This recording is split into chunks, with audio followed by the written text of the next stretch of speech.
अल्लाह के नबी जनाब मोहम्मद रसूलुल्लाह सल्लल्लाहु अलैहि वसल्लम के पास एक नौजवान आता है और आकर कहता है, अय अल्लाह के नबी, मैं देहाती हूं, नया नया इस्लाम लाया हूं, बुराइयों में डूबा हुआ हूं, मेरे अंदर 4 बुराइयां पाई जाती हैं। तबरानी की और दारमी की रिवायत है, जरा गौर से सुनिएगा, बहुत ज्यादा आप इंजॉय करेंगे इस हदीस को सुनकर। अय अल्लाह के नबी, मेरे अंदर 4 बुराइयां पाई जाती हैं, लेकिन चारों नहीं छोड़ सकता। आपके कहने पर एक छोड़ दूंगा बस। अब कोई जर्जीस से कहे कि मौलाना जर्जीस साहब, मेरे अंदर बहुत सी बुराइयां पाई जाती हैं, लेकिन आप कहें तो एक छोड़ दूंगा, तो मैं कहूंगा भाग, छोड़ना तो पूरी छोड़, एक छोड़ दूंगा क्या मतलब? अल्लाह के नबी से कह रहा है, अल्लाह के रसूल, मेरे अंदर 4 बुराइयां पाई जाती हैं, आपके कहने पर एक छोड़ सकता हूं, लेकिन चारों नहीं छूट पाएंगी। तो आपने कहा, अच्छा ये बताओ कि बुराइयां क्या क्या हैं, बुराइयां क्या क्या हैं, तब हम बताएं कि कौन सी बुराई छोड़ दो। कहा अल्लाह के नबी सल्लल्लाहु अलैहि वसल्लम, पहली बुराई है कि मैं रात में शराब पीता हूं। नौजवानों जरा सुनिएगा, मैं शराब पीता हूं, पहली बुराई। शराब का नशा जब चढ़ जाता है तो मेरी कोई दोस्त है, हम अपनी जबान में कह सकते हैं गर्लफ्रेंड, मेरी एक चाहने वाली है, माशूका है, जिससे मेरे ताल्लुकात हैं। जब शराब का नशा चढ़ जाता है तो फिर मेरा दूसरा काम यह है कि मैं अपनी गर्लफ्रेंड के पास जाता हूं, अपनी माशूका के पास जाता हूं और उसके साथ जिना भी करता हूं। 2 बुराइयां। आपने कहा अच्छा, और तीसरी बुराई? कहा जब मैं जिना करके फारिग होता हूं तो रात काफी हो जाती है, तो रात के अंधेरे का फायदा उठाकर, आय अल्लाह के नबी, मैं चोरी भी करता हूं। आपने कहा अच्छा, 3, और चौथा गुना? कहा अल्लाह के रसूल, बात बात पर मैं झूठ भी बोलता हूं। अगर आप मुझसे पूछेंगे जिना किया था या नहीं, मैं कह दूंगा नहीं। अगर आप कहेंगे चोरी की थी या नहीं, तो मैं कह दूंगा नहीं। आप कहेंगे शराब पीती या नहीं, मैं कह दूंगा नहीं। मैं झूठ बहुत बोलता हूं। 4 बुराइयां मेरे अंदर, एक छोड़ सकता हूं। कोई कहे जर्जी साहब, एक लड़की से मोबाइल पे बात भी करता हूं, मेरी दोस्ती है कॉलेज की लड़की से, मैं शराब भी पीता हूं, आप बताइए कौन सी चीज छोड़े? मैं हट हट हट, क्या कहूंगा, हट, मुझसे बात मत करना, इतना गंदा है तू इंसान। अल्लाह के रसूल ने उससे ये नहीं कहा कि बड़े गंदे इंसान हो। आप बुराई से नफरत करते थे, बुरे इंसान से नहीं।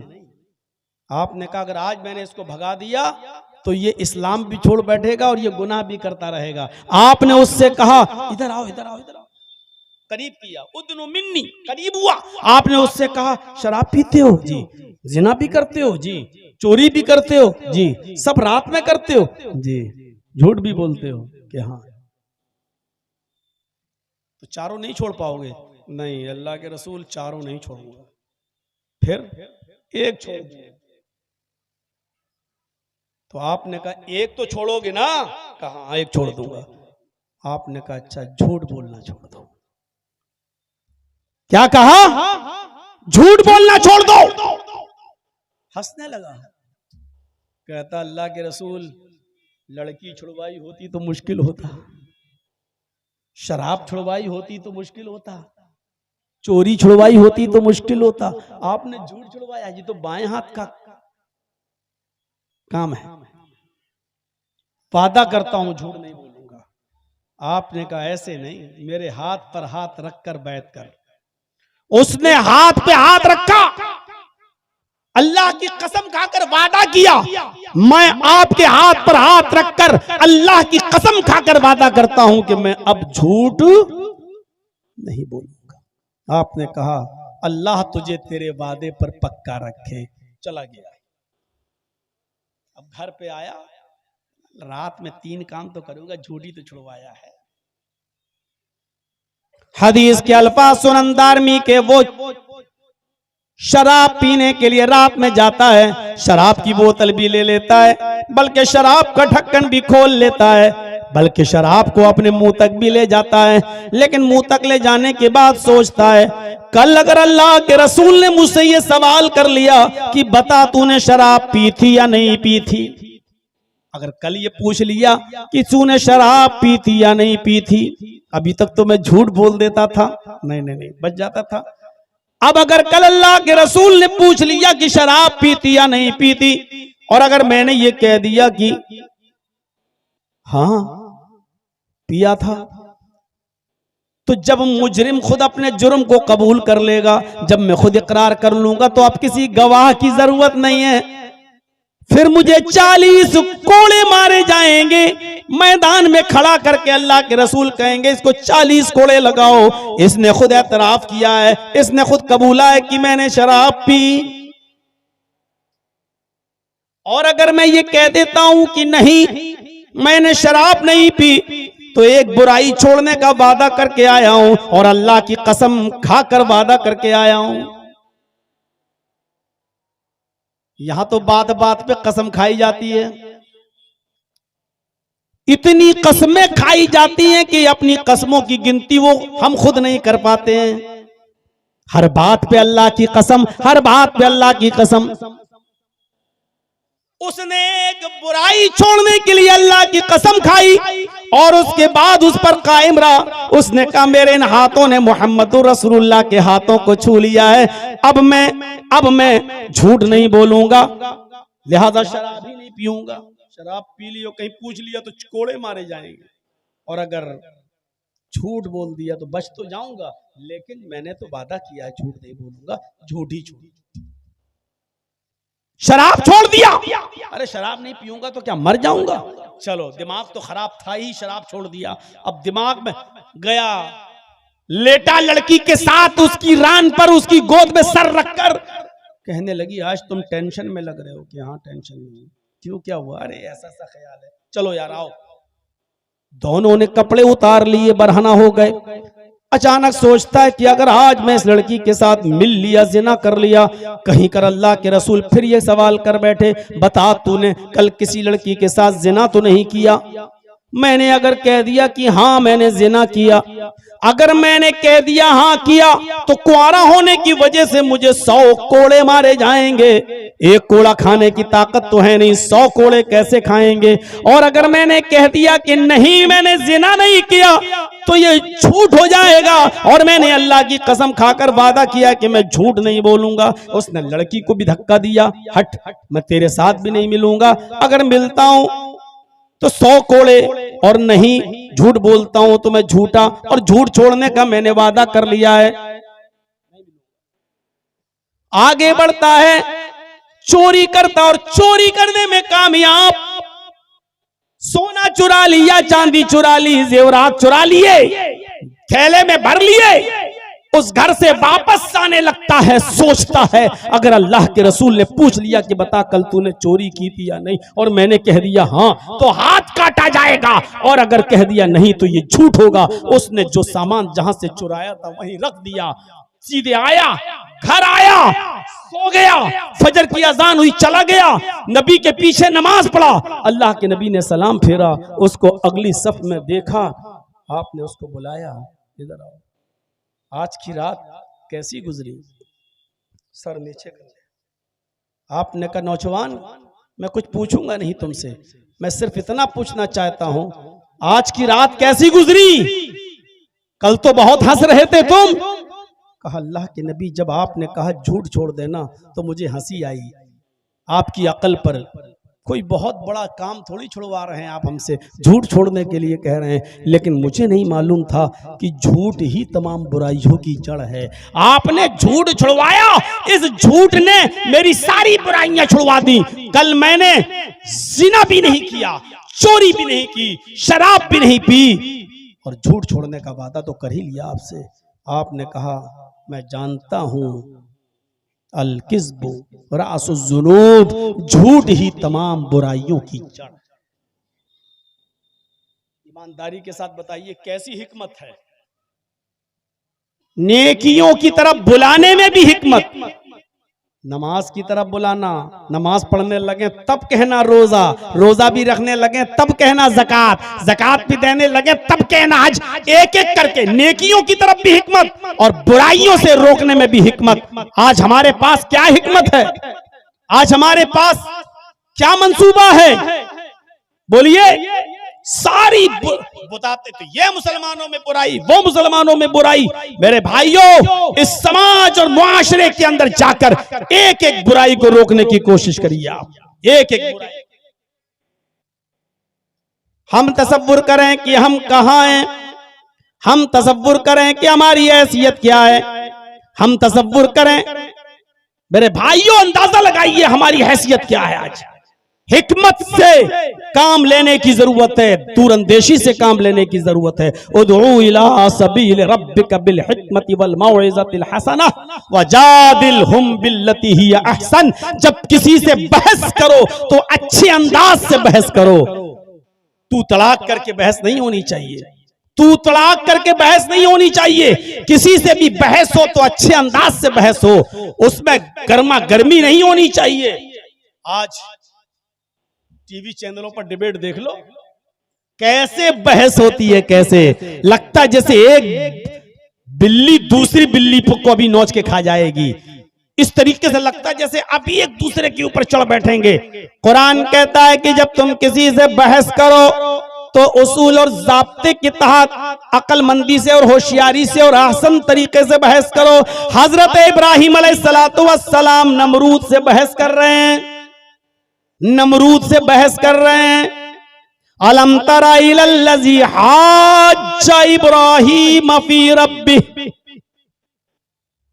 नमरूद इब्राहिम अलैहिस्सलाम से बहस कर रहा है और इब्राहिम अलैहिस्सलाम भी नमरूद से बहस कर रहे हैं अल्लाह के बारे में। और एक बात बता दूं, बहुत गौर से सुनना, नमरूद कोई मामूली आदमी नहीं है। बहस किससे हो रही है? एक होता है गांव का मुखिया, सरपंच, एक होता है उससे भी ऊंचा, फिर होता है एमएलए, फिर होता है एमपी, फिर होता है चीफ मिनिस्टर, फिर होता है प्राइम मिनिस्टर। नमरूद की हैसियत पहले जान लो कि क्या है। पूरी दुनिया पर हुकूमत करने वाले, पूरे मुल्क पर नहीं, पूरी दुनिया पर हुकूमत करने वाले 4 लोग गुजरे हैं, 4 लोग जिन्होंने अपने वक्त में पूरी दुनिया पर हुकूमत की है, जिसमें 2 काफिर थे और 2 मुसलमान। 2 काफिर थे और 2 मुसलमान। मुसलमानों में एक इब्राहिम, एक थे सुलेमान अलैहिस्सलाम और एक बख्त नसर। मेरे भाइयों, और काफिरों में 2 जुल्करनैन, सुलेमान अलैहिस्सलाम मुसलमानों में और जुल्करनैन, ये 2 मुसलमान थे जिन्होंने पूरी दुनिया पर हुकूमत की है, और 2 काफिरों ने पूरी दुनिया पर हुकूमत की है। 2 काफिरों ने, उन काफिरों में एक का नाम है नमरूद और दूसरे का नाम है बख्त नसर। ये 2 काफिर थे जिन्होंने पूरी दुनिया पर हुकूमत की है। तो पूरी दुनिया पर हुकूमत करने वाला कौन है? नमरूद। ये गांव का सरपंच नहीं है, ये गांव का मुखिया नहीं है, ये गांव का प्रमुख नहीं है, ये एमएलए नहीं है, ये एमपी नहीं है, ये चीफ मिनिस्टर भी नहीं है, ये प्राइम मिनिस्टर भी नहीं है, बल्कि पूरी दुनिया पर हुकूमत करने वाला है, पूरी दुनिया पर। और इब्राहिम अलैहिस्सलाम किससे मुनाजरा कर रहे हैं, किससे डिबेट कर रहे हैं? जो पूरी दुनिया का हाकिम वक्त है, पूरी दुनिया पर हुकूमत करता है। तौहीद इंसान के अंदर इतनी बहादुरी पैदा कर देती है, एक अल्लाह की इबादत इतनी बहादुरी पैदा कर देती है कि इंसान पूरी दुनिया के बादशाह के सामने टकरा जाता है। बात कितने अच्छे अंदाज में होती है, देखिए। बहस में तू तलाक नहीं, बहस में गाली गलूज नहीं, बहुत आसान और अच्छे तरीके से इब्राहिम अलैहिस्सलाम ने कहा, मेरा रब वो है, रब्बी अल्लज़ी युही व युमीत। अरे नमरूद, मेरा रब वो है जो जिंदा करता है और मारता है। मेरा रब वो है जो जिंदगी देता है और जो मौत के घाट उतारता है, वो मेरा रब है। तो नमरूद ने कहा ये काम तो मैं भी कर सकता हूं, मैं भी जिंदगी देता हूं, मैं भी मौत, वही वो उम्मीद, अना वही वो उम्मीद, ये तो मैं भी कर सकता हूं। एक आदमी जेल में बंद था जिसको फांसी और मौत की सजा थी, उसको जेल से निकाला, कहा देखो इसको कल कत्ल होना था, इसकी गर्दन उड़ाई जाना थी, इसको सजा थी, मैंने माफ कर दिया, जाओ इसको छोड़ दिया। देखो मैंने भी एक को जिंदगी दे दी। और एक बेकसूर आदमी रास्ते से जा रहा था, उसको पकड़ा और उसकी गर्दन उड़ा दी नमरूद ने। कहा देखो मैं भी किसी को मार सकता हूं, मैं भी कत्ल, ये तो मैं भी कर सकता हूं, जिसको चाहूं जिंदगी दे दूं और जिसको चाहूं कत्ल कर दूं। इब्राहिम अलैहिस्सलाम समझ गए ये मोटी खोपड़ी का है, जैसे आज हमारे ऊपर मुसल्लत है मोटी खोपड़ी के। मेरे भाइयों, इब्राहिम अलैहिस्सलाम समझ गए कि ये आदमी ऐसे नहीं समझेगा, मोटी खोपड़ी का है। इब्राहिम अलैहिस्सलाम ने झट से ऐसी दलील पेश कर दी, हक्का बक्का रह गया। इब्राहिम अलैहिस्सलाम ने कहा मेरा रब वो है, याती बिशम्सी मिनल मशरिक फाती बिहा मिनल मगरिब, मेरा रब वो है जो सूरज को मशरिक से पूरब से निकालता है, मेरा रब वो है जो सूरज को पूरब से ईस्ट से निकालता है और मगरिब में पश्चिम में वेस्ट में डुबो देता है, उसको अस्त कर देता है, उसको डुबोता है। ये मेरा रब है जो सूरज को पूरब से निकालता है और पश्चिम में डुबो देता है। अगर तू अपने आप को रब कहता है, तू अपने आप को खुदा कहता है, तो मगरिब से निकाल, पश्चिम से निकाल कर पूरब में डुबो के दिखा। बुहितल्लज़ी कफर, समझ गया कि इब्राहिम अलैहिस्सलाम ने ऐसी चीज करने को कहा है जो मेरे बाप दादा भी नहीं कर पाएंगे। छठी का दूध याद आ जाएगा। कितनी अच्छी तरीके से डिबेट हो रही है, न लड़ाई, न झगड़ा, न दंगा, न फसाद, और पूरी दुनिया के बादशाह से टकरा रहे हैं। इब्राहिम अलैहिस्सलाम, मैं तुझे रब नहीं मान सकता, मेरा रब वो है जो सूरज को पूरब से निकालता है और पश्चिम में डुबोता है। अगर तू खुदा है तो पश्चिम से निकाल के पूरब में डुबो, नहीं कर पाया। इब्राहिम अलैहिस्सलाम ने कहा तू मेरा खुदा नहीं हो सकता। दावत दो तो हिकमत से। इब्राहिम अलैहिस्सलाम ने भी तो हिकमत से दावत दी, समझाते रहे, जब लोग नहीं माने, जब रास्ते पे नहीं आए तो क्या किया, बुत खाने में घुस गए। आप मत घुस जाइएगा, हिंदुस्तान में रह रहे हो। इब्राहिम अलैहिस्सलाम बुत खाने में घुस गए, सारे बुतों को तोड़ दिया और जो सबसे बड़ा बुत था उसको छोड़ दिया। देखिए अक्लमंदी, तानाई देखिए, होशियारी देखिए, जो सबसे बड़ा बुत था उसको छोड़ दिया और जिस कुल्हाड़ी से सारे बुतों को काटा था, तोड़ा था, वही कुल्हाड़ी बड़े वाले बुत के गले में टांग दी और चले आए। अब ये लोग सब मेले से वापस आए तो देखा किसी की गर्दन कटी है, किसी का हाथ कटा पड़ा है, किसी का पेट फटा पड़ा है, कोई औंधे मुंह डला है, कोई ऐसे। ये मेरे माबूदों के साथ, मेरे खुदाओं के साथ ये हालत किसने की? किसी एक ने कहा कि इब्राहिम के अलावा कौन हो सकता, वही हमारे माबूदों को बुरा भला कहता है। कब बुला के लाओ, जब बुलवाया इब्राहिम अलैहिस्सलाम से कहा कि ये मेरे इन बुतों की, इन माबूदों की हालत किसने की? इब्राहिम अलैहिस्सलाम सारे बुतों को देखकर कहते हैं ओह, ये तो बहुत बुरी दुर्गत बनाई है इनकी, किसने बनाई? लोगों ने कहा रे मैं तुमसे पूछ रहा हूं कि किसने बनाई, ये हालत कैसे हुई? इब्राहिम अलैहिस्सलाम अक्लमंदी देखिए, दानिशमंद, हिकमत, ऐसे देखते हुए अरे कुल्हाड़ी इसके गले में लटकी है, पूछ रहे हो तुम मुझसे? इसके गले में कुल्हाड़ी लटकी, इसी ने मारा होगा इन सबको, हमसे क्या पूछ रहे हो?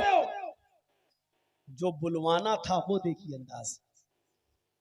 हाय इब्राहिम, तुम अच्छी तरीके से जानते हो ये बड़ा बुत उतर भी नहीं सकता, कुल्हाड़ी पकड़ भी नहीं सकता, चल भी नहीं सकता, यहां आ भी नहीं सकता, कुल्हाड़ी चला भी नहीं सकता, मार भी नहीं सकता, ये कुछ नहीं कर सकता। फिर ये कैसे कत्ल करेगा, कैसे मारेगा? यही कहलवाना था इब्राहिम अलैहिस्सलाम। कहा तुमने तो खुद ही जवाब दे दिया। मेरे भाइयों, यही तो मैं तुम्हें समझाता हूं कि जो उतर न सके, जो चल न सके, जो खा न सके, जो पी न सके, जो यहां तक ना आ सके, बल्कि जिनको मारा वो भी तुम्हारे खुदा थे। जो अपने आप को ना बचा सकें वो तुम्हें क्या बचाएंगे। जो अपनी टांग कटने से अपनी हिफाजत न कर पाए, अपनी गर्दन कटने से अपनी हिफाजत न कर पाए, वो तुम्हें क्या बचाएंगे। इसीलिए तो कहता हूं उसकी इबादत करो जिसने हम सबको पैदा किया, उसी के सामने झुको। समझ गए कि यही आदमी है। जवाब तो नहीं था उनके पास, लेकिन चलो अब तुम्हें आग में डाला जाएगा। लेकिन दलील दी तो हिकमत के साथ, दानाई के साथ। वो अलग बात है कि तौहीद की दावत में परेशानियां तो आएंगी, इब्राहिम अलैहिस्सलाम के ऊपर भी परेशानी आई, लेकिन गाली नहीं दी, बुरा भला नहीं कहा, हिकमत के साथ कितने अच्छे स्टाइल में समझाया। अरे जब ये उतर नहीं सकते, चल नहीं सकते, बैठ नहीं सकते, और ये जिनको मारा है वो अपने आप को बचा नहीं सकते, तो तुम्हारी हिफाजत क्या करेंगे। ये दलील थी, मंतिकी दलील भी थी और अकली दलील भी थी। मेरे भाइयों, कुरान कहता ऐसे ही लोगों को उदउ इला सबील रब्बिका बिल हिकमा, ऐसी हिकमत और होशियारी और दानाई के साथ लोगों को दीन की तरफ बुलाओ, होशियारी के साथ, और बहस करो तो अच्छे तरीके से। है हमारे पास बहस का तरीका? जरा अंदाजा लगाइए आप। हम तो अपने हालात का सही जायजा नहीं ले सकते। आपको पता नहीं आप अंगार किस अंगार पर बैठे हुए हैं, हम और आप। और सोशल मीडिया पे चले जाइए तो चर्चों पे चर्चे करवा लो। मेरे भाइयों, कभी कभी हमें दबकर भी समझौते करना पड़ते हैं। खुद हमारे नबी जनाब मोहम्मद रसूलुल्लाह सल्लल्लाहु अलैहि वसल्लम ने भी दबकर समझौते किए हैं। यहां सीना तानने की जरूरत नहीं। मौलाना जर्जिस एक बोल रहा है ना, वहां यूपी में एक पार्टी का जिम्मेदार, मौलवी जर्जिस डरपोक है, खुद ही भाग जाए बंगाल, हम क्यों जाएं, वो डरपोक है। इस तरीके की बात। कभी कभी समझौते बड़ी अक्लमंदी और दानिशमंदी के साथ भी होते हैं। वो मिसाल मेरी आपने पढ़ी होगी, सुनी होगी। एक तालाब पर बकरी भी पानी पी रही है और शेर भी पानी पी रहा है। एक तालाब है, उस तालाब पर शेर भी पानी पी रहा है और बकरी भी पानी पी रही है।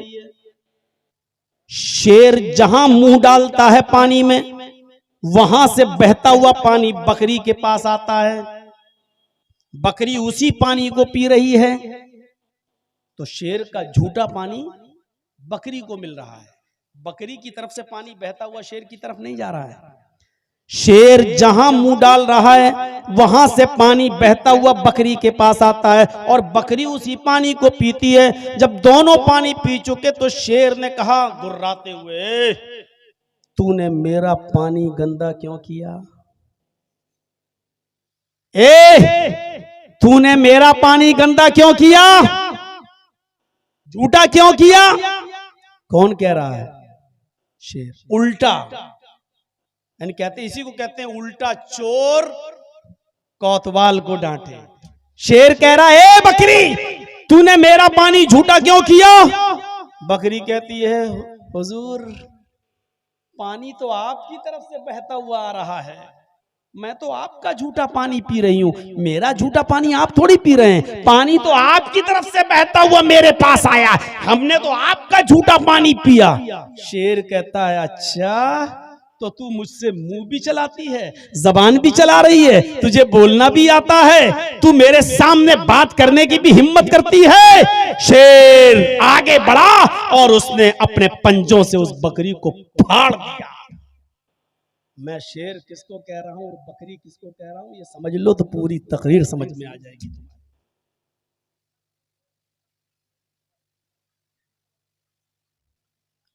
आप जुमे की नमाज भी मस्जिद के बाहर 5 मिनट की नमाज आप नहीं पढ़ सकते हो। नहीं पढ़ सकते हो, मस्जिद के अंदर ही नमाज पढ़ो, मस्जिद के बाहर नहीं। लेकिन तुम्हारे लंगर रोड पे चलेंगे खुलकर, तुम्हारे कांवड़िए सरेआम घूम के चलेंगे सड़कों पर, जाम लगाते हुए, उसके ऊपर हेलीकॉप्टर से फूलों की बारिश भी होगी। जहां चाहेंगे वहां रुक जाएंगे और डेरा डालेंगे। अगर आप ये कहो ठीक है साहब हम अपनी नमाजें तो मस्जिद में पढ़ेंगे, लेकिन आपके भाई भी तो बाहर में लंगर डालते हैं, खाने खिलाते हैं, सड़कें जाम करते हैं, होली का रंग सड़कों पर खुलेआम फेंका जाता है, सड़कें जाम होती हैं, तो आपसे कहा जाएगा तेरे मुंह में जबान भी है, तुझे बोलना भी आता है, तू हमारे खिलाफ होता कौन है बोलने वाला? मेरे भाइयों, यही चीज मैं समझाने की कोशिश कर रहा हूं बंगाल के लोगों को, जिसकी बुनियाद पर हमें आज चैनल वाले डिबेट में लाने की कोशिश करते हैं और दिखाते हैं कि देखो ये कितना भयभीत कर रहा है मुसलमानों को, ये कितना डरा रहा है मुसलमानों को।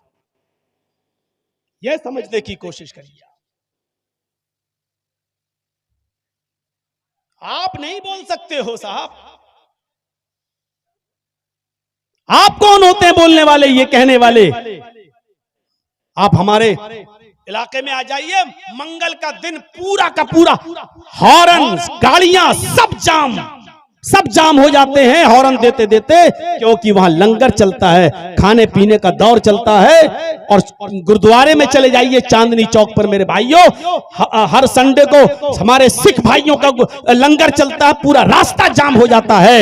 लेकिन आपने अगर 5 मिनट की नमाज पढ़ ली तो सारी आफतें और सारी मुसीबतें आप पैदा कर रहे हैं, रास्ते आप जाम कर रहे हैं। अगर आपने ये कह दिया कि आपके अंदर भी ऐसा हो रहा है, ये लोग ऐसा कर रहे हैं, तो तेरे अंदर जबान भी है, तू बोलता भी है, तेरे मुंह में जबान भी है। ये सूरत हाल है आज हमारी।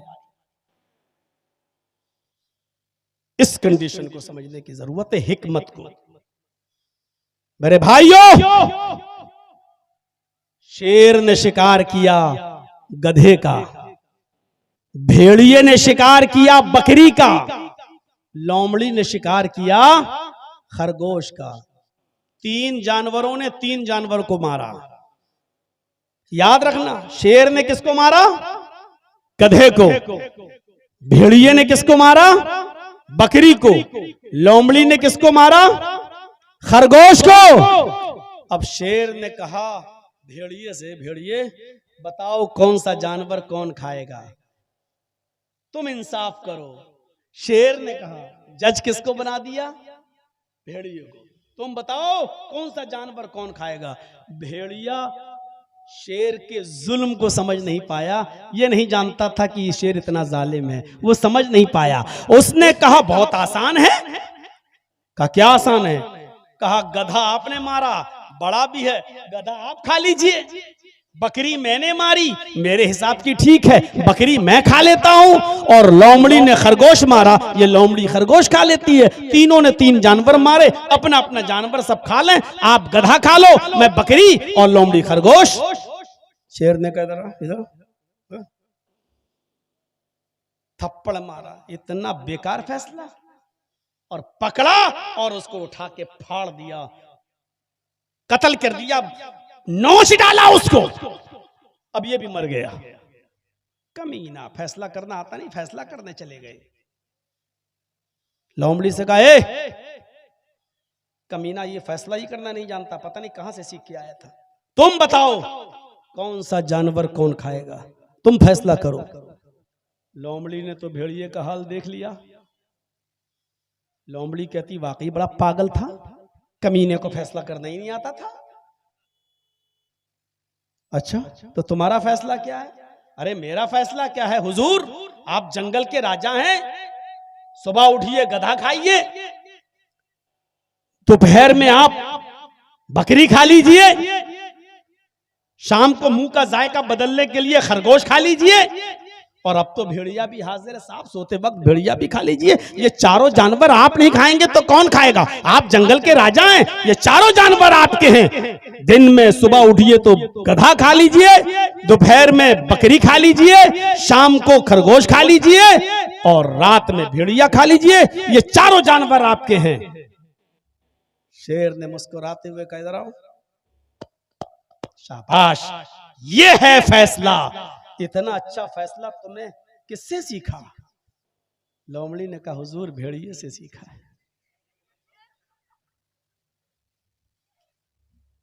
लोमड़ी ने कहा, हुजूर भेड़िए से सीखा है। शेर ने कहा, तुम समझदार हो। समझदार थी, जान बचा ली। यही समझदारी की जरूरत है, यही समझदारी की जरूरत है। मैं जानता हूं बहुत से लोगों के कलेजे मुरझा रहे होंगे कि मौलवी जर्जीस तो हमारा पत्ता गोल करने आ रहा है। मैं किसी का चमचागिरी करने नहीं आया, न किसी को मैं करने आया हूं, न किसी का वो। आपका मामला आप जानो। मेरे प्यारे साथियों, ये बैठे, ये हमारे साथ आया अमीन, ये पूछिए पूर्णिया का है। बड़े शौक से गए थे साहब, क्या क्या सोचकर कहां। जब इनकी दुकानों पर बुलडोजर चले तब इनको छठी का दूध याद आ गया। कोई नहीं आया जो चीख चीख कर कह रहे थे हम तुम्हारे साथ, हम तुम्हारी लड़ाई। आज सबसे पहले वही भागे। कोई एक भी मिन्नत और जमानत करने के लिए नहीं आया, कोई झूठी तसल्ली देने के लिए नहीं आया। मकसद निकल गया दूर। मेरे भाइयों, इस वक्त लोमड़ी की तरह कलमंदी से काम लो। कुरान चीख चीख के कह रहा है, उदउ इला सबील रब्बिका बिल हिकमति वल मौइज़तिल हसना। तुम्हें हिकमत, दानाई से काम लेने की जरूरत है। दीन के मामले में भी, नेकी की तरफ बुलाने में भी, बुराइयों से रोकने में भी। जब दीन के अंदर ये था तो दुनिया के अंदर भी आपको अच्छा सोचना है। मेरे भाइयों, आप इंसान हो ना। एक मिसाल देता हूं। अल्लाह के नबी मक्के से जब मदीना गए, अल्लाह के नबी जब मक्के से मदीना गए तो मदीने के लोग क्या करते थे? हम या बिरूरन नख्ल, मुस्लिम शरीफ की हदीस के अल्फाज हैं। वो क्या करते थे? खजूर की कलमकारी किया करते थे। और खजूर की कलमकारी जानते हो क्या होती है? वो क्या कहते थे? ये नर खजूर का गाबा है, ये मादा खजूर का गाबा है। ये नर है, ये मादा है। और दोनों को ऐसे जमीन में बोते थे और ये बिलीफ था, ये यकीदा था कि ऐसे ज्यादा खजूर पैदा होंगी, ऐसे ज्यादा खजूरें पैदा होंगी। तो वो खजूर में क्या बनाते थे? ये नर खजूर का गाबा, ये मादा खजूर का गाबा, ये मेल, ये फीमेल, और ऐसे बोते थे। तो अल्लाह के नबी जब मदीने में गए तो अल्लाह के रसूल ने कहा, माज़ा तस्नऊन, ये तुम क्या करते हो? ये नर, ये मादा। अल्लाह के रसूल, ऐसे खजूरें ज्यादा पैदा हो जाती हैं, नर मादा बना देता हूं तो खजूरें ज्यादा पैदा हो जाती हैं। अल्लाह के नबी ने फरमाया, लौ लम तफअलू लकाना खैरन, अगर तुम ऐसा न करते तो अच्छा होता, अगर ऐसा न करते तो अच्छा होता। उन्होंने छोड़ दिया, नहीं करेंगे, ठीक है। फतरकूहु, छोड़ दिया। फनकसत, खजूर कम पैदा हुए। जब उन लोगों ने ऐसा नहीं किया तो खजूर कम पैदा हुए। उन्होंने शिकायत की, अल्लाह के रसूल, हम जैसा पहले बोते थे उससे खजूरें बहुत पैदा होती थी, आपने कहा ऐसा न करते तो अच्छा होता, तो हमने छोड़ दिया। तो अल्लाह के नबी, फिर क्या हुआ? हमारे खजूरों में नुकसान हो गया, बहुत घाटा हो गया। तो अल्लाह के नबी ने फरमाया, इन्नमा अना बशर, मैं भी तो इंसान हूँ। क्या कहा? मैं भी तो इंसान हूँ। इज़ा अमरतुकुम बिशैइन मिन अम्रि दीनिकुम, जब मैं तुम्हें तुम्हारे दीन की कोई बात बताऊं तो ले लिया करो। व इज़ा अमरतुकुम बिशैइन मिन अम्रि दुनियाकुम फइन्नमा अना बशर, जब मैं तुम्हें तुम्हारी दुनिया की कोई बात बताऊं तो तुम ले भी सकते हो, छोड़ भी सकते हो। यानी अगर मेरी बात इंसान होने की हैसियत से अगर आपको नुकसान पहुंचा रही है तो तुम जैसा पहले करते थे वैसा करो। यानी तुम अपनी दुनिया को मुझसे ज्यादा अच्छी तरह समझते हो, अपने कारोबार को मुझसे ज्यादा अच्छा समझते हो। बंगाल वालों, मौलाना जर्जीस की बातों में मत आना। तुम अपना मामला हमसे अच्छा समझते हो, तुम अपने इलाके के हालात हमसे अच्छा समझते हो, तुम अपने यहाँ के मिजाज को हमसे अच्छा समझते हो। तुम अपने मिजाज से काम करना। मौलवी जर्जीस की बातों में क्यों आए हो? मौलवी जर्जीस अब तो यूपी नहीं संभाल पा रहा, तुम्हारा क्या सवालेगा? तुम अपने इलाके को देखो। मेरे भाइयों, ये हिकमत और दानिशमंदी की जरूरत है आज हमें और आपको सबको। और सुनिए, क्या बात बताने की जब आई तो बता देता हूं मेरे भाइयों। अल्लाह के नबी के पास एक नौजवान आया और सुनो नौजवानों सुनो, एक नौजवान आया और कहता अल्लाह के रसूल मस्जिद में, अरे अल्लाह के रसूल क्या मुझे जिना की इजाजत दीजिए। पूछो उलमा से, भाई हकीकी रिवायत है, इजाजत किसकी मांग रहा है? जिना करने की। दुनिया में सबसे बुरा काम शिर्क के बाद क्या है? जिना।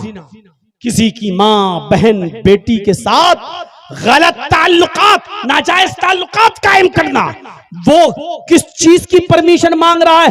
दुनिया के सबसे गंदे काम की। और किससे मांग रहा है? दुनिया के सबसे बेहतर और अच्छे इंसान से, मुहम्मदुर रसूलुल्लाह से। नौजवानों ये वाकया जरूर सुन लीजिएगा। अल्लाह के नबी से कहता है अल्लाह के रसूल मुझे जिना की इजाजत दीजिए। जिना के लिए मेरे पास इंतजाम है, यानी मेरी कोई दोस्त है, मेरी गर्लफ्रेंड है, मुझे बस परमिशन दीजिए। अब सहाबा किराम उसको ऐसे कोहनी मार के कह रहे हैं चुप चुप, क्या क्या बोल रहा तू? अल्लाह के नबी ने कहा नहीं साथियों, इधर आओ। मस्जिद में जिना की इजाजत दुनिया की सबसे मुबारक हस्ती के सामने, दुनिया के सबसे गंदे काम की। अभी कोई मौलाना जर्जी से कहे कि जर्जी साहब हमारे यहाँ अड्डे हैं बने हुए हैं 500,000 रुपए में, क्या इजाजत है? तो हम क्या कहेंगे? कभी ने आज के बाद बात मत करना, इतने गंदे काम की इजाजत में, तेरे घर में माँ बहन नहीं है। ये समझाने का अंदाज है आज हम लोग। अल्लाह के नबी के सामने वो कह रहा, साहबा भी कह रहे हैं क्या मांग, चुप। अल्लाह के नबी कहते नहीं मिन्नी, मेरे करीब हो जाओ। बुलाया, क्या कह रहे हो? खुल के कहो, क्या कहते हो? अल्लाह के रसूल मैं जिना करना चाहता हूं, एक लड़की से दोस्ती है मेरी, आपकी परमिशन की जरूरत है। आपने कहा ठीक है मैं दे दूंगा परमिशन, लेकिन सुनो, जो काम तुम उस लड़की के साथ करना चाहते हो, अगर मैं तुमसे ये कहूं ये काम तुम अपनी माँ के साथ करो तो करोगे? क्या अंदाज था समझाने का। जो काम तुम उस लड़की के साथ करना चाहते हो, अगर मैं तुमसे ये कहूं कि ये काम तुम अपनी माँ के साथ करो, इसलिए कि जो चीज उसके पास है वही तुम्हारे माँ के पास भी है। सोचोगे आप? उसने कहा फिदा का भी वो उम्मी या रसूल अल्लाह, अय अल्लाह के नबी मेरे माँ बाप आप पर कुर्बान, मैं ऐसा नहीं कर सकता। कौन शरीफ इंसान है जो अपनी माँ के साथ जिना करेगा? आपने कहा अच्छा ठीक है, अपनी बहन के साथ ये काम करोगे? उसने कहा अल्लाह के नबी सल्लल्लाहु अलैहि वसल्लम मेरे माँ बाप आप पर कुर्बान, कोई भी शरीफ इंसान अपनी बहन के साथ भी ये काम नहीं करेगा। आपने कहा अपनी बेटी के साथ ये काम करोगे? उसने कहा अल्लाह के नबी कोई भी शरीफ इंसान अपनी बेटी के साथ भी ये काम नहीं कर सकता। आपने कहा अच्छा ऐसा करो अपनी खाला के साथ ये काम कर लो। उसने कहा कोई शरीफ इंसान अपनी खाला के साथ भी ऐसा नहीं कर सकता। आपने फरमाया अपनी फूफी के साथ ये काम कर लो। कहता मेरे माँ बाप आप पर कुर्बान, अय अल्लाह के नबी कोई भी शरीफ इंसान अपनी फूफी के साथ भी ये काम नहीं कर सकता। आपने कहा जिस लड़की के साथ तुम जिना की परमिशन मांग रहे हो वो भी किसी की माँ होगी, वो भी किसी की बहन होगी, वो भी किसी की बेटी होगी, वो भी किसी की फूफी होगी, वो भी किसी की खाला होगी। जब तुम अपनी बहन और बेटी के साथ अपनी माँ के साथ ये काम करना गवारा नहीं कर रहे हो और ये भी नहीं चाहते हो कि कोई दूसरा तुम्हारी माँ बहन बेटी के साथ ये काम करे, तो फिर दूसरा ये कैसे चाहेगा जिसकी वो बहन होगी बेटी होगी भी, वो कैसे पसंद करेगा कि मेरी बहन के साथ मेरी बेटी के साथ मेरी फूफी के साथ ये गलत काम हो? कैसे बर्दाश्त करेगा? बोलो तुम करोगे? कहा नहीं। तो फिर वो कैसे करेगा अगर उसको पता चलेगा तो? कहने लगा अल्लाह के नबी आपने जैसे समझाया मुझे अच्छी तरीके से इल्म हो गया, मेरे सर पे हाथ फेरिए और मेरे लिए दुआ करिए। अल्लाह के नबी ने उसके सर पे हाथ फेरते हुए फरमाया आय अल्लाह इस नौजवान की नजरों की हिफाजत फरमा। उस नौजवान का बयान है कि उस दिन की तारीख से फिर मेरी नजर किसी लड़की तो छोड़ो किसी हराम चीज की तरफ फिर मेरी नजर नहीं उठी। इस अंदाज से समझाते थे, डायरेक्ट ये नहीं कहते थे भाग जिना की इजाजत लेने आया, आया? नहीं, आपने कहा इधर आओ। समझाया तो ऐसे समझाया कि ये काम क्या तुम अपनी माँ के साथ करोगे, अपनी बहन के साथ करोगे, अपनी बेटी के साथ करने को तैयार हो, अपनी फूफी और चची के साथ करने को तैयार हो। उसने हर बात पे कहा नहीं। आज भी किसी से पूछा जाए तो वो यही कहेगा कि नहीं। मेरे इटावा में एक रिक्शे वाला था, बहुत पुरानी बात है, मेरे इटावा में एक रिक्शे वाला था, एक अमीर आदमी उस आदमी के रिक्शे पर बैठता है और इत्तेफाक देखिए उससे कोई झगड़ा हो जाता है किसी बात का। वो अमीर आदमी बड़ा सोर्स वाला था, उसने मारा पीटा और झगड़े का इल्जाम उस लड़के के ऊपर, उस रिक्शे वाले उस गरीब आदमी के ऊपर लगा दिया और उसको जेल भिजवा दिया और ऐसा घिनौना इल्जाम लगवाया जिस पर उसको 4 साल की सजा होती है। उसके बाप नहीं थे, उस लड़के की मां नहीं थी, सिर्फ एक बहन थी। वो बहन भी 17-18 साल की हो चुकी थी। उसको सिर्फ जेल में फिक्र थी तो अपनी बहन की फिक्र थी कि मेरी बहन, पूरी जिम्मेदारी मेरे ऊपर। मैं अपनी बहन के हाथ पीले करने वाला था, उसकी शादी रिक्शा चला चला कर कमा कमा कर अपनी बहन की शादी करने की तैयारी कर रहा था, लेकिन मुझे को जेल में डाल दिया गया। 4 साल तक उसने अपनी बहन का चेहरा नहीं देखा और 4 साल के बाद जब अपनी सजा पूरी करने के बाद जब अपने घर लौटा तो क्या देखता है कि मेरे गांव का एक बुजुर्ग आदमी, मेरे गांव का एक मोतबर आदमी मेरी बहन को अपने घर में अपनी बेटी की तरह रखे हुए है। उसने उसकी परवरिश की, खिलाया पिलाया और आराम से रखा। उसके बाद वो लड़की, वो बहन जब अपने भाई के सीने से चिपकती है, रोती है, आंखों में आंसू आते हैं, तो इस लड़की ने रोते हुए कहा कि भाई, अगर ये अब्बू ना होते, ये बुजुर्ग ना होते तो आपकी बहन मुंह दिखाने के लायक न रहती। मैंने सोच लिया था कि अपने भाई को जेल से छुड़ाने के लिए मुझे कुछ भी करना पड़े, मुझे अपना जिस्म ही क्यों ना बेचना पड़े, लेकिन मैं आपको जेल से छुड़ाऊंगी। लेकिन इस बुजुर्ग ने मेरी बड़ी इज्जत की है, अपनी बेटी की तरह रखा है, इसलिए मेरा हौसला बढ़ता गया। आए मेरे भाई, अगर ये बुजुर्ग ना होता तो आज आपकी बहन आपको मुंह दिखाने के लायक ना होती। जैसे उसने ये कहा, इस रिक्शे वाले भाई ने अपनी बहन का मुंह पकड़ लिया और कहा, खामोश, चुप, खामोश। दुनिया में ऐसा कोई मर्द पैदा ही नहीं हुआ है जो मेरी बहन पर गलत नजर डाल सके। उसने मुस्कुराते हुए कहा, भाई अपनी बहन पर इतना गर्व कैसे? उसने कहा, बहन पर गर्व नहीं, मुझे अपने आप पर गर्व है। मेरी बहन, तेरा भाई रिक्शा चला चला कर तेरे जहेज का इंतजाम करता है, तेरा पेट पालता था। एक ही सपना था कि मैं अपनी बहन का घर बसा सकूं। मेरी बहन, तेरे भाई के रिक्शे पर कॉलेज की लड़कियां भी बैठती हैं, स्कूल की लड़कियां भी बैठती हैं। तेरा भाई अपने गमछे से सीट साफ करता है और उन लड़कियों को बिठाकर उनको कॉलेज तक, उनके स्कूल तक पहुंचाता है। मेरी बहन, तेरे भाई के रिक्शे पर अब तक जितनी भी लड़कियां बैठी हैं, तेरे भाई ने उनको अपनी बहन की नजर से देखा है। तेरे भाई ने उनको अपनी बहन की नजर से देखा है। जब मैंने किसी की बहन बेटी पर गलत नजर नहीं डाली, जब मैंने हर एक को अपनी बहन की नजर से देखा है, जब मैंने किसी की बहन पर गलत नजर नहीं डाली, तो ऐसा कौन माँ का लाल है जो मेरी बहन पर गलत नजर डाले? फख्र के साथ यहां जितने भी बैठे हैं सुन लो, जितने दूसरों की बहनों बेटियों पर गलत नजरें डालते हैं और मोबाइलों पर रात रात भर लगे रहते हैं, सुन लो, तुम्हारी बहनों बेटियां भी महफूज नहीं है। गर्व के साथ वही कह सकता है जो दूसरों की बहन को अपनी बहन, दूसरों की बेटियों को अपनी बेटी समझेगा, वो गर्व के साथ कह सकता है कि मेरी बहन पर कोई गलत नजर नहीं डाल सकता, मेरी बेटी पर कोई गलत नजर नहीं डाल सकता। इस हम्माम में सब नंगे नजर आए। है इतनी हिम्मत, है इतनी जुर्रत, है इतनी बहादुरी जो ये कह सको, मेरे भाइयों, हमें और आपको पहचानना पड़ेगा। अल्लाह के रसूल इस तरीके से बुराइयों को रुकवा रहे हैं, नहीं भगा नहीं रहे हैं। आप कह रहे हैं अपनी बहन के साथ, अपनी माँ के साथ करोगे, आखिरकार शर्मिंदा होता है और आप उसके लिए दुआ करते हैं। अपने आप को बुराइयों से बचाओ, इस हद तक बचाओ कि अल्लाह के नबी रमजान के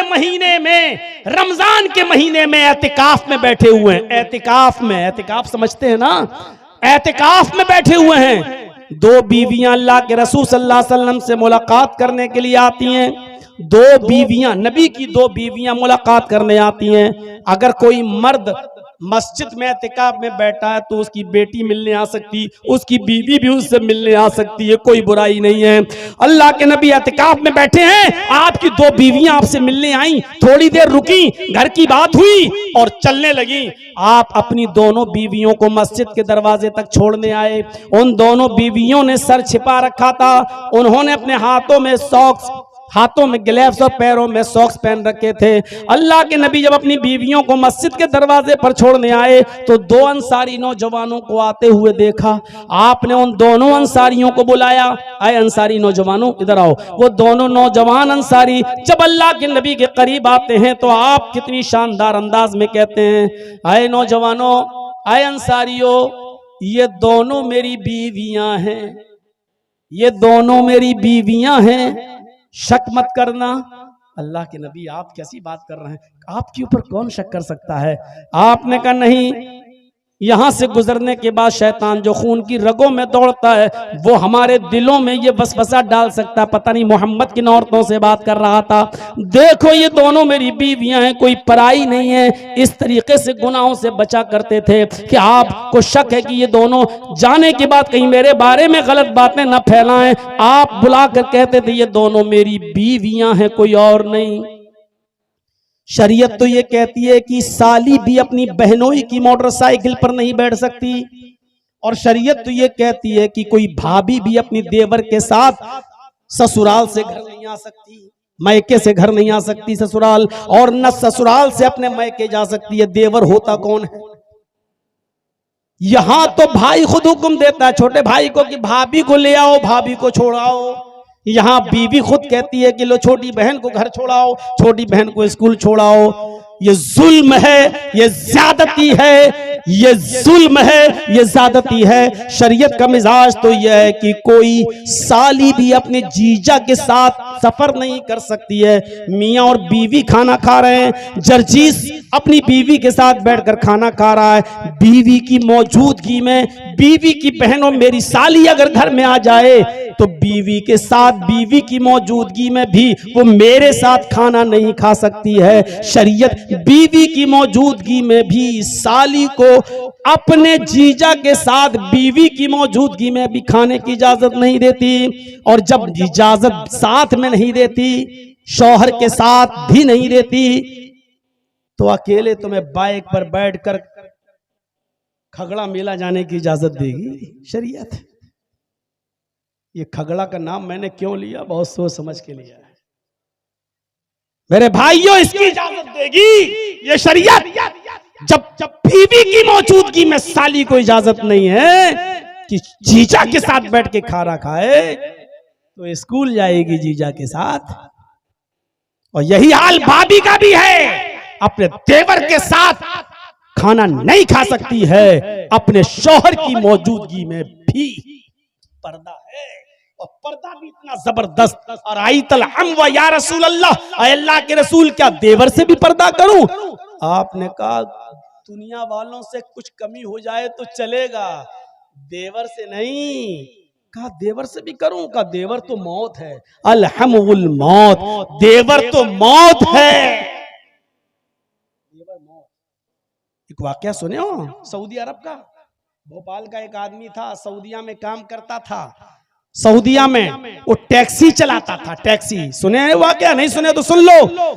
टैक्सी चलाता था और उसकी ड्यूटी थी कि वो दिन भर टैक्सी चलाता था और रात में आके सोता था। तो एक बार वो ऐसे ही कपड़ा डाले बैठा हुआ था टैक्सी ड्राइवर जद्दा में, और ऊपर अपना हैंडकरचीफ रुमाल डाले हुए था। उसको कोई पैसेंजर नहीं मिल रहा था। थोड़ी देर के बाद एक औरत आई, उसका पेट बड़ा था, उसके पेट में बच्चा। वो आई, कहने लगी ए जल्दी से मुझे हॉस्पिटल लेके चलो, तुम मुझे इंडियन लगते हो, तुम जल्दी से मुझे हॉस्पिटल लेके चलो, मुझे डिलीवरी का वक्त है। उसने ऐसे देखा, जल्दी बैठाला, पीछे की डिग्गी खोली और जल्दी से ये ड्राइवर, ये भोपाल का ये आदमी जल्दी से अपनी इस औरत को लेकर अस्पताल पहुंच गया। उधर इसका पेट देखकर इमरजेंसी में जल्दी से इस औरत को लोग लेके गए। इसने कहा कमबख्त अंदर चली गई, मेरा पैसा भी नहीं देके गई, कितना बना। उससे कहा बैठो बैठो, अभी बैठो, चेकअप हो जाए। इसने सोचा पता नहीं कितनी देर लगेगी, क्या लगेगी।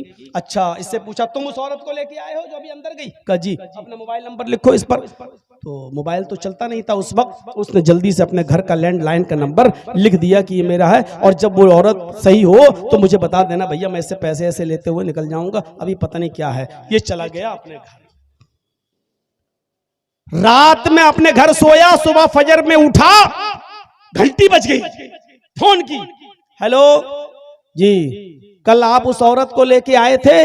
जी जी जी जी, हॉस्पिटल में छोड़ा था, अब वही बोल रहे हैं? जी। अरे यार, कहां अपनी बीवी को तुम छोड़ के चले गए हो? हैं? बताओ, बेचारी रात भर परेशान रही, जल्दी आओ, जल्दी आओ, तुम्हें याद कर रही है, लड़का हुआ है तुम्हें। उसने कहा, ए डॉक्टर, दिमाग ठीक है तेरा? अच्छा हुआ ये फोन मैंने उठाया, मेरी बीवी ने नहीं उठाया, वरना यही महाभारत का युद्ध हो जाता। कहा आ रहे हो या नहीं आ रहे हो? इंडियन लोग बड़े कमीने होते हैं, पहले ये सब कर लेते हैं, बाद में कहते हैं कि बीवी नहीं है मेरी, इधर जल्दी आओ, नहीं तो अभी पुलिस भेजता हूं तुम्हारे घर। नहीं नहीं नहीं, मैं आ रहा हूं। सीधे गया ड्राइवर टैक्सी चलाते हुए और सीधे उसी रूम में पहुंचा जहां ये लड़की औरत थी, और डांटते हुए कहता, कमबख्त चुड़ैल नागिन डाइन, मैं ही मिला था हैं इस बच्चे का बाप कहलाने के लिए, तुझे शर्म नहीं आई? मैंने तेरे साथ हमदर्दी की और यहां तक लेके आया, बजाय मेरे पैसे देने के इस बच्चे का बाप मुझे बता रही है। अब वो रो के कहती, अरे आपको क्या हो गया है? थोड़ी सी लड़ाई में आप इतनी बड़ी सजा दे रहे हैं। अरे हर मियां बीवी में लड़ाई हो जाती है, थोड़ी सी सजा का आप इतना बड़ा मुझे अरे तो गले पड़ गई इसके। इसने कहा, डॉक्टर साहब ये मेरी बीवी नहीं है। बहुत हुज्जत चली, वो कहती है अल्लाह की कसम इसी का बच्चा है, और ये कहता है अल्लाह की कसम इसका बच्चा मेरा बच्चा नहीं है। मामला इतना तूल पकड़ गया, इतना तूल पकड़ गया कि डॉक्टरों ने आके कहा, अच्छा रुको, अभी डीएनए टेस्ट करता हूं तुम्हारा इस बच्चे के खून से। और जैसे ही बच्चे का ब्लड और इसका ब्लड लिया तो औरत कहती है कि डॉक्टर साहब, मशीनें कभी कभी गलत रिपोर्ट भी दे देती हैं। अभी आदमी कहता, चुप, गलत रिपोर्ट दे देती हैं मशीनें, गलत रिपोर्ट देती हैं, तू गलत है। डॉक्टर ने कहा, कोई बात नहीं, 2 दिन में पता चल जाएगा, जाओ 2 दिन के बाद आना। अब ये 2 दिन के बाद जब रिपोर्ट आई तो डॉक्टर ये गया भागते हुए। हाँ डॉक्टर साहब क्या हुआ? डॉक्टर साहब ने उसी औरत के सामने इसकी रिपोर्ट पेश करते हुए कहा, ये झूठी है, तुम बिल्कुल सही हो, डीएनए टेस्ट से ये साबित हो गया कि ये बच्चा तुम्हारा नहीं है, ये झूठी है, मक्कार है ये औरत। अब औरत कहती, डॉक्टर साहब मैंने कहा था ना कि मशीनें कभी कभी गलत रिपोर्ट दे देती है, ये डॉक्टर साहब ये बिल्कुल गलत है, मैं फिर कसम खा के कहती हूँ ये इसी का बच्चा है। अब ये कहता, चुप चुप चुप, तेरी पोल सामने खुल गई है, तू नालायक औरत है, पता नहीं किसका पाप अपने पेट में पालती हो मेरे ऊपर। अब गरीबान पकड़ लेती है, डॉक्टर साहब इसी का बच्चा है। डॉक्टर साहब सर पकड़ के कहते, छोड़ इसको। अरे मेरी बहन, मैं कैसे बताऊं तुझे, इसकी रिपोर्ट में आया ये बच्चा है ही नहीं इसका। कहा नहीं इसी का बच्चा है। कहा डॉक्टर साहब ने, बहन इसकी रिपोर्ट बताती है ये बाप बन ही नहीं सकता, और तुम कह रही हो कि ये बच्चा इसका है, ये तो बाप बन ही नहीं सकता, इसकी रिपोर्ट में साफ आया है कि ये बाप बनने के लायक ही नहीं है। अब इसका दिमाग चकराया, क्या क्या कह रहे हो, मैं बाप नहीं बन सकता? डॉक्टर साहब मेरे 6 बच्चे हैं। डॉक्टर साहब, मेरे किसी पूरी जिंदगी में ऐसा केस नहीं आया है, तुम्हारे 6 बच्चे हैं, रिपोर्ट बता रही तुम बाप नहीं बन सकते हो। अब वो औरत कह रही है, मैंने कहा था ना रिपोर्ट गलत हो जाती है, कभी कभी मशीनें गलत रिपोर्ट देती हैं। ये आदमी कहता, चुप चुप चुप, ये तो सही है कि ये बच्चा मेरा नहीं है, लेकिन ये रिपोर्ट गलत है कि मैं बाप नहीं बन सकता। डॉक्टर ने कहा, पकड़ो फाइल, घर जाओ और देखो तुम्हारे खेत पर कौन किसान हल जोत रहा है। अब यहां से अब वो आया ड्राइवर, जैसे उसने रखा गाड़ी में फाइल, चलाते हुए कहता है, अगर ये रिपोर्ट सही है तो ये बताइए ये हल जोत कौन रहा है मेरे घर में। सीधे घर में घुसा और 10 लाठी 10 डंडे 10 जूते अपनी बीवी को। कह रही क्या हुआ अचानक तुम्हें? कहा ये बता कि ये बच्चे किसके हैं। कहा आप क्यों कैसी बात करते, तुम्हें शर्म नहीं आती अपने बच्चों को? फिर मारा। मेरी रिपोर्ट ये बता रही है कि मैं बाप नहीं बन सकता। ये बता ये बच्चे किसके, नहीं तो उसी वक्त तक मारता रहूं। जब वो तबीयत से पिट चुकी तब कहती है सुनिए मैं बता रही हूं ये आपके बच्चे नहीं है। कहा ये तो मैं जानता ही हूं ये मेरे बच्चे नहीं है, ये बता कि बाप है कौन। कहा कि आपका भाई। कहा क्यों? कहा आप दिन में टैक्सी चलाते हैं, रात में सोते हैं। वो रात में टैक्सी चलाता है, दिन में यही रहता है। ओ तो कहा कि आप बाप बन ही नहीं पा रहे थे, मुझे खुशियां चाहिए थी तो इसलिए मैंने एक बार मिला, एक बार मिली तो फिर उसके बाद में ताल्लुकात बढ़ गए। 6 बच्चे उसके। उसने कहा यहां अगर तुम्हारी रिपोर्ट करूंगा तो बहुत सख्त सजा मिलेगी। जब बच्चे भी ये मेरे नहीं है इसी के हैं तो अब चलो इंडिया में मैं तुम्हें तलाक देता हूं, अब तुम इसी के साथ तुम इससे शादी करना, इसके साथ रहना, यही तुम्हारी सजा है। बच्चे किसके? छोटे भाई के। इस हदीस की रोशनी में अब बताओ कैसा लग रहा है। अरअयतल हम्वा, देवर के बारे में आपका क्या ख्याल है? अल्लाह के नबी ने फरमाया अलहम्वुल मौत, देवर तो मौत है, ये मौत ही तो हुआ। 6 बच्चे पैदा हो गए पता ही नहीं। अंदाजा लगा रहे हैं। इसलिए मेरे भाइयों पर्दा जरूरी है और अपनी बीवियों। लेडीज आई है क्या? नहीं है ना? ठीक है, अल्लाह शुक्र है, वरना कहती है मौलवी हम ही को मिला था बोलने वाला। अपनी बीवियों पे नजर रखो, अपनी बेटियों पे नजर रखो। बुराई तो बुराई होती है, लेकिन बुराई को रोकने का अंदाज भी देखिए अल्लाह के नबी सल्लल्लाहु अलैहि वसल्लम का। आपने क्या फरमाया? मन रआ मिनकुम मुनकरन फलयुगय्यिरु बियदिही। जिस बुराई को तुम अपनी आंखों से देखो, अगर ताकत है उसको अपने हाथों से दूर करने की तो अपने हाथों से उसको रोक दो। अपने हाथ से अगर उस बुराई को रोक सकते हो तो हाथ से रोक दो, खत्म कर दो। लेकिन अगर हाथ से रोकने में झगड़ा हो सकता हो, लड़ाई हो सकती हो, दंगा हो सकता हो, किताल हो सकता हो, मारपीट हो सकती हो, तो अल्लाह के रसूल ने कहा कि फिर उस बुराई को अपने हाथ से मत रोको। जबकि बुराई को हाथ से रोकना ही है, हाथ बुराई को खत्म करना है। मसलन ये कैमरे वाला है हमारे सामने उठक पटक कर रहा है, अपने हाथ से रोकने की ताकत है मुझे, लेकिन डर लगता है कि अगर हाथ से रोकेंगे तो ये सब चैनल वाले इकट्ठे ना हो जाएं, ये कहीं मारपीट पे आमादा ना हो जाएं, कोई इसके फेवर के 8-10 आदमी फिर मारपीट पे तैयार ना हो जाएं। तो अगर फितने का डर हो, फसाद का डर हो, लड़ाई और झगड़े का डर हो, 500 आदमियों की बारात आ रही है, वो बारात आप लोग कहते हो, हम लोग तो डाकू कहते हैं। ये चोर आ रहे हैं, लुटेरे डाकू, अपने हाथ से रोक लोगे?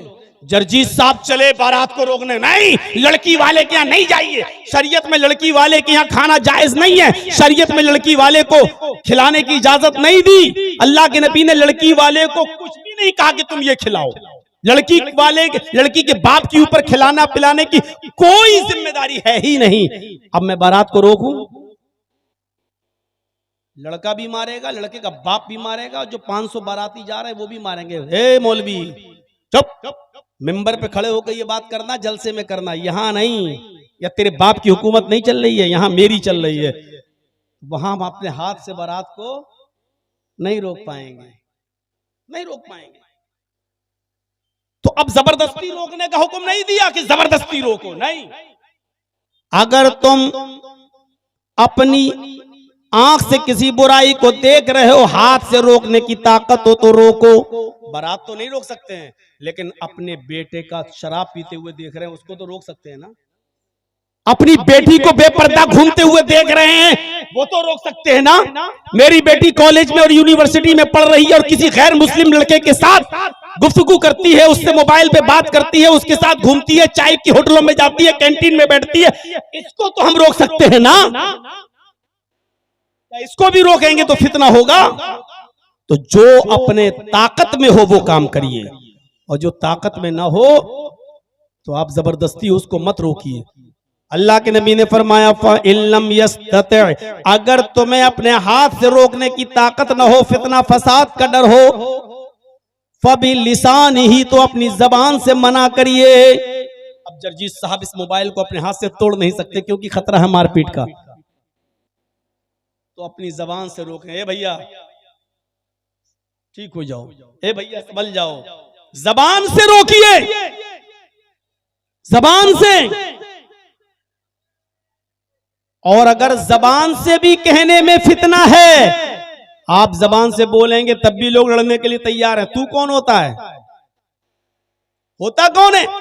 तो अल्लाह के नबी ने फरमाया अगर जबान से भी रोकने में फितना और फसाद फैलता हो तो छोड़ दो, जबान से भी मना मत करो।